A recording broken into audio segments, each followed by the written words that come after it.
कार्यक्रम तारों तले जिंदगी। तारों तले जिंदगी इस सीरीज में हम आपके लिए लेकर आए हैं हिंदी साहित्य जगत की कुछ चर्चित कहानियों और उपन्यासों पर केंद्रित रेडियो नाट्य वाचन। आइए सुनते हैं मुंशी प्रेमचंद की कहानियों का रेडियो नाट्य वाचन। आज की कहानी है पछतावा।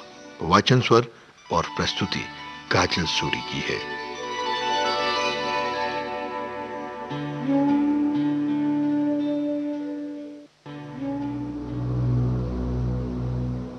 पंडित दुर्गादास जब कॉलेज से निकले तो उन्हें जीवन निर्वाह की चिंता हुई। वे बहुत दयालु और धार्मिक थे। इच्छा थी कि ऐसा काम करना चाहिए जिससे अपना जीवन भी सुखपूर्वक बीते और दूसरों की भलाई का भी अवसर मिले। कुंवर विशाल सिंह बहुत अमीर जमींदार थे।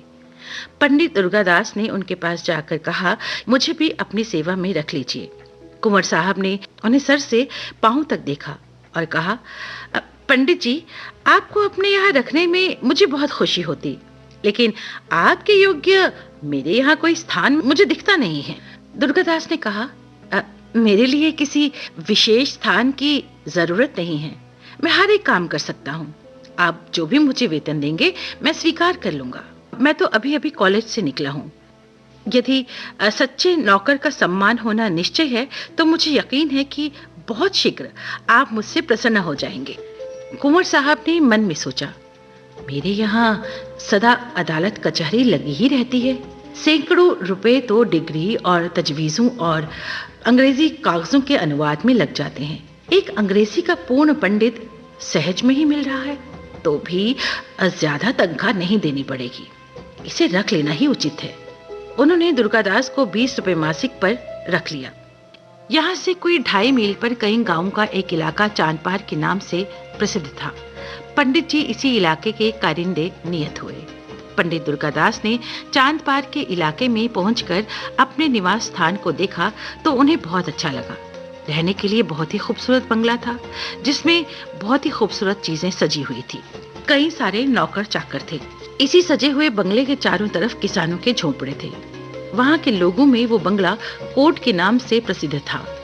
पहले ही दिन कई किसानों ने पंडित जी को अनेक प्रकार के पदार्थ भेंट दिए, लेकिन जब वे सब लौटा दिए गए तो उन्हें बहुत आश्चर्य हुआ। किसान तो प्रसन्न हुए, लेकिन घर के नौकर चाकरों का खून उबलने लगा। उन्होंने कहा, हजूर, अगर आपको ये चीजें पसंद ना हो तो ना लें, मगर ये एक रस्म है यहाँ की, इसको तो ना मिटाएं। अगर कोई दूसरा आदमी यहाँ आएगा तो उसे नए सिरे से ये रस्म बांधने में कितनी दिक्कत होगी। ये सब सुनकर पंडित जी ने उत्तर दिया, जिसके सिर पर पड़ेगा ना वो भुगत लेगा, मुझे इसकी जरूरत नहीं है। चपरासियों ने बहुत वाद विवाद किया, लेकिन पंडित जी पर इसका कोई असर नहीं हुआ। उन्होंने हर गृहस्थ से भाईचारे का आचरण करना शुरू किया। सवेरे से 8 बजे तक तो गरीबों को बिना दाम औषधियां देते, फिर हिसाब किताब का काम देखते। उनके बर्ताव ने सभी का मन मोह लिया। कुंवर विशाल सिंह अपनी प्रजा के पालन पोषण पर बहुत ध्यान रखते थे। वे बीज के लिए अनाज देते और मजूरी और बैलों के लिए रुपए, फसल कटने पर 1 का 1.5 वसूल करते। चांदपार के कितने ही किसान उनके ऋणी थे। चैत का महीना था। फसल कटकर खलिहानों में आ रही थी। खलिहान में से कुछ अनाज घर में आने लगा। इसी अवसर पर कुंवर साहब ने चांदपार वालों को बुलाया और कहा, हमारा अनाज और रुपया बेबाक कर दो। ये चैत का महीना है, जब तक कढ़ाई ना की जाए तुम लोग वसूली नहीं देते। इस तरह काम नहीं चलेगा। दुर्गानाथ घोड़े पर सवार होकर दरबार में पहुंच गए। कुंवर साहब की आंखें लाल थी, बहुत गुस्सा था। पंडित जी को देखते ही बोले, चांदपार वालों की हरकत आपने देखी? पंडित जी ने नम्र भाव से कहा, जी हाँ, सुनकर बहुत दुख हुआ। ये तो ऐसे ना थे। कुंवर साहब, ये सब आप ही के आगमन का फल है। आप क्या जाने कि संसार में कैसे रहना होता है। यदि आपका बर्ताव वहां के किसानों के साथ ऐसा ही रहा तो फिर मैं जमींदारी कर चुका।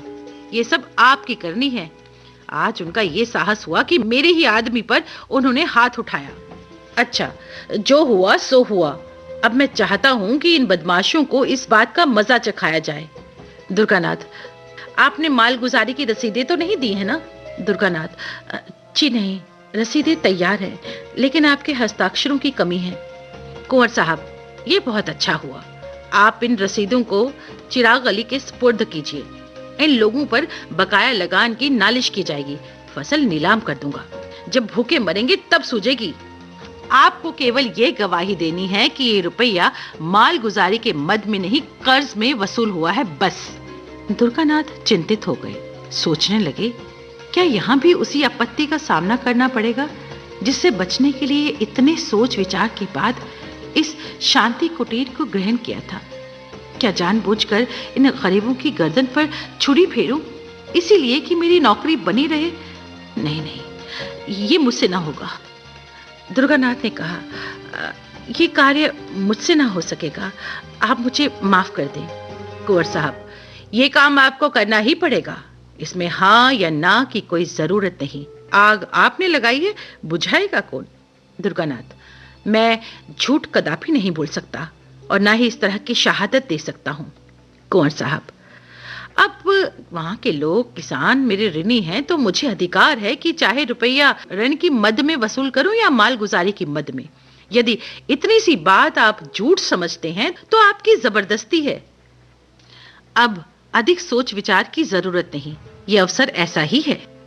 इस घटना के तीसरे दिन चांदपार के लोगों पर बकाया लगान की नालिश हुई। सम्मन आए, घर घर में उदासी छा गई। 10 बजे का वक्त था। न्यायालय के सामने मेला सा लगा हुआ था। चांदपुर के किसान झुंड के झुंड एक पेड़ के नीचे बैठे हुए थे। उनसे कुछ ही दूर पर कुंवर साहब के मुख्तार आम सिपाहियों और गवाहों की भीड़ थी। उधर बेचारे किसान पेड़ के नीचे चुपचाप बैठे थे कि आज न जाने क्या होगा, कौन सी आफत आएगी। मलूका ने कहा, सरकार, हम लोगों से जो कुछ भूल चूक हुई है उसे माफ कर दें। हम लोग सब आपके चाकर हैं। आपने हमको पाला पोसा है, अब भी हमारे ऊपर यही निगाह करें। कुंवर साहब का उत्साह बढ़ा। समझे कि पंडित के चले जाने से इन सब के होश ठिकाने आए हैं। आज किसका सहारा लेंगे? कड़क कर बोले, तुम्हारे सहायक पंडित कहाँ गए? वे आ जाते तो जरा उनकी खबर ली जाती। ये सुनकर मलूका की आंखों में आंसू भर गए।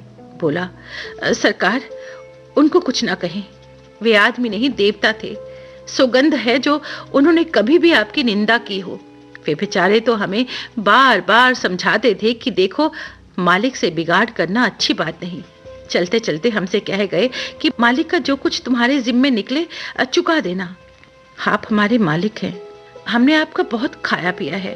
अब हमारी यही विनती है कि हमारा हिसाब किताब देखकर जो भी हमारे ऊपर निकले बताया जाए।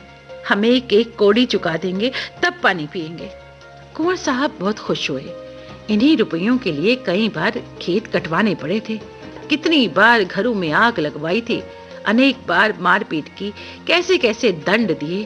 और आज ये सब आपसे आप सारा हिसाब किताब साफ करने आए हैं। क्या जादू है? मुख्तार आम साहब ने कागजात खोले और असामियों ने अपनी अपनी पोटलियां, जिसके जिम्मे जितना निकला उसने वो सब सामने रख दिया और देखते देखते रुपयों का ढेर लग गया। कुंवर साहब के मन में पंडित जी के लिए जो बुरे विचार थे वे सब मिट गए। उन्होंने हमेशा से कठोरता से काम लेना सीखा था, लेकिन आज उन्हें ये दिख पड़ा था कि सत्यता और कोमलता में बहुत बड़ी शक्ति है। धीरे धीरे कुंवर साहब का मन अब इन सांसारिक झगड़ों से फिरता जाता था और अब वो बहुत बीमार हो गए। उनकी दशा दिन बर दिन बिगड़ती गई। अब अंतकाल आ पहुंचा। उन्हें पंडित दुर्गानाथ की रट लगी हुई थी। बार बार पछताते और हाथ मलते, हाय, उस देवता को कहां पाऊं जो कोई उसके दर्शन करवा दे। आधी जायदाद उस पर न्यौछावर कर दूं। प्यारे दुर्गानाथ, मेरे अपराध माफ कर दो। मैं अज्ञानी था, अब मेरी बाह पकड़ो, मुझे डूबने से बचाओ। संबंधियों का समूह सामने खड़ा था। कुंवर साहब ने उनकी तरफ अध खुली आंखों से देखा।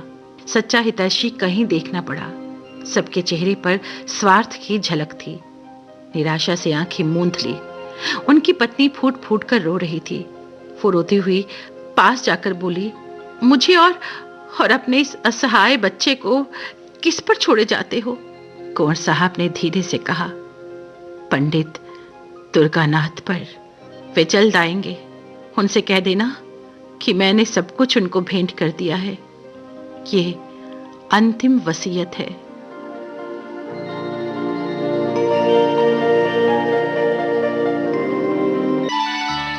तारों तले जिंदगी इस सीरीज में अभी आप सुन रहे थे मुंशी प्रेमचंद की कहानियों पर आधारित रेडियो नाट्य वाचन। आज की कहानी थी पछतावा।